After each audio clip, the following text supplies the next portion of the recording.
I slutningen af 900-tallet, der opfører kong Harald Blåtand en række ringborge i Danmark, hvoraf vi i dag kender de 5. Bjørn Poulsen, hvad er det, der karakteriserer sådan en trælleborg, en ringborg?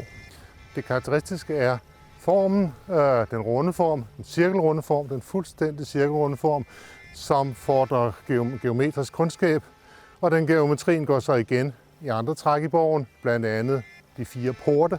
Borgen har 4 porte, alle borgen har 4 porte, som er rettet mod hver verdenshjørne, og så i karréinddelingen husene, som står nede i borgen, her 4 karréer med hver 4 huse, i alt 16 huse. Det er vældig systematisk, geometrisk tænkt. Men her i Hobro, midt Østjylland, hvorfor har man anlagt en trælleborg lige netop her? Det kan man ikke svare på uden at se på de andre borge. Man må se på hele nettet af borge, som ligger i Jylland, på Fyn og på Sjælland. 2 borge på Sjælland. Det må have at gøre noget med beherskelse af en region. Det er ikke en borg, der er særlig vendt mod søsiden. Man har nok kunne komme ind fra søsiden, men det er ikke det, der er meningen. Den er tilbagetrukket. Den ligger rigtig godt i forhold til landevejen, Hærvejen, ned gennem Jylland. Men det allermest primære er, at den ligger i forhold til den østjyske region. Det har været beherskelsen af den østjyske region, der har været meningen med det her.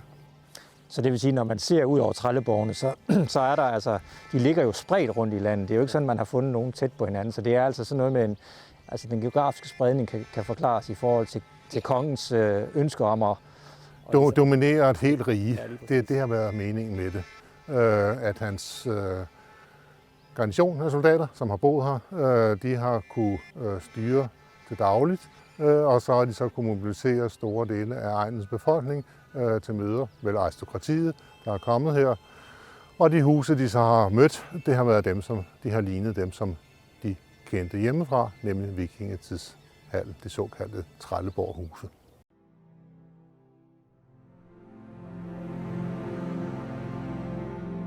Hvordan har det været at forsvare sådan en trælleborg? Det ser jo ud som om, at den ligger her i det åbne landskab, og hvis man kigger på det i dag, så kan lægmanden jo synes, at det må have været let at overmande sådan en borg. Det er udpræget lettere at erobre en borg som den her, end den borg, vi skal se om lidt, nemlig Kalø, en middelalderborg.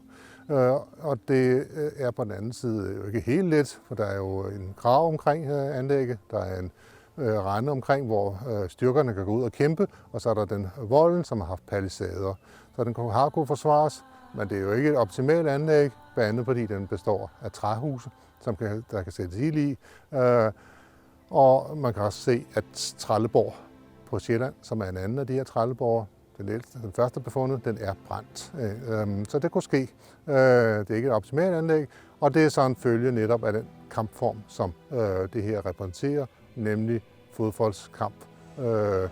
Kamp mand mod mand med sværd og økse og skjold og spyd. Hvad fortæller de her trælleborger os om kongemagten i vikingetiden? Den fortæller os for det første, at der har været en kongemagt, fordi der er flere borgere, de er ens, og det er kun en overordnet magt, der kan organisere det. Det fortæller os også, at kongemagten har kunnet disponere over ydelser i form af afgifter, og måske specielt her arbejdsafgifter, pligtig arbejdskraft til at bygge et så stort anlæg som det her.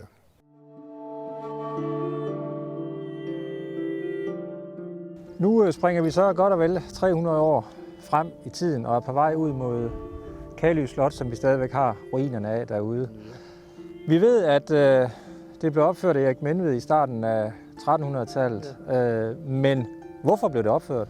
Kalø Slot er blevet til i en meget specifik historisk situation, nemlig efter et jysk oprør, et oprør, der bestod af bønder og aristokrati, som kongen måtte underkaste. Og efter den bekæmpning af oprør, der lader han så en række jyske borgere opføre, blandt andet en i Horsens og en i Viborg, og så den her meget store anlæg herude. Kan man sige noget generelt om, hvad der kendetegner de her borge i højmiddelalderen?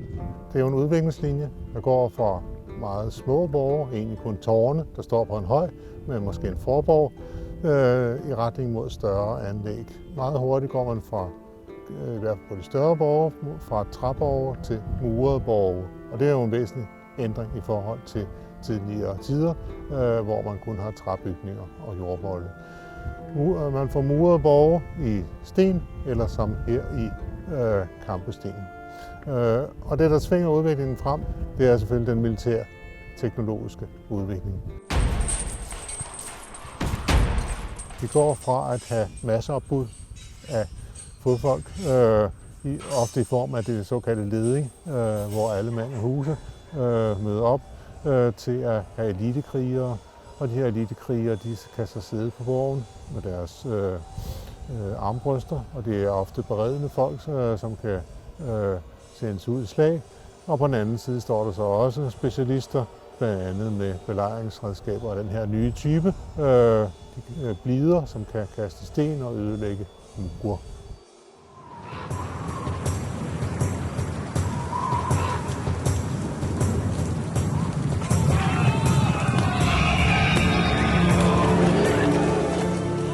Nu kommer vi til en af de her mange spærringer omkring slottet. Har det her slot været uindtageligt? Enkelt svar er ja.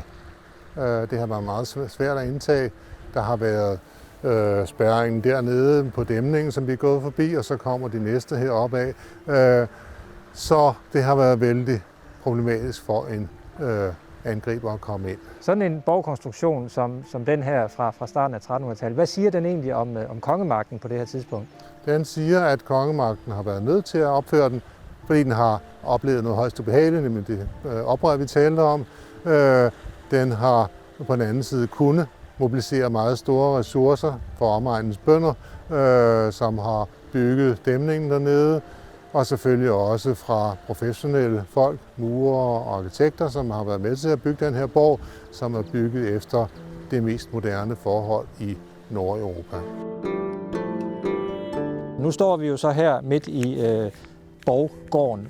Har vi nogen som helst forestilling om, hvor mange mennesker, der har befundet sig herinde i velmagtsdagene? Det kan være svært at sige. Vi har ikke ret meget dokumentation bevaret fra det, men vi skal ikke forestille os forfærdeligt mange mennesker i hvert fald. Hvis man skyder på 100, er det sikkert ikke helt galt. Der har været jo altså et militærpersonale, der har været kokke, der har været adelsfolk, der boede her, men altså en relativt lille styrke har kunne forsvare det. Så under en tiendedel af fyrkant? Under en tiendedel af fyrkant, det er en helt anden måde at føre krig på, som vi også talte om. Det er en militær teknologi, der har udviklet sig, så man har nogle helt andre typer anlæg end i vikingetiden. Nu er der jo desværre kun en ruin tilbage. Hvad er egentlig historien om borgens skæbne? Borgen udspiller sin skæbne i 1600-tallet efter svenske krigene. I 1660 så bliver det danske lensystem afviklet, eller i hvert fald reduceret, og den her borg bliver ganske overflødet. Den bliver opgivet i 1661, Kalø-len, og 1672 bliver den revet ned.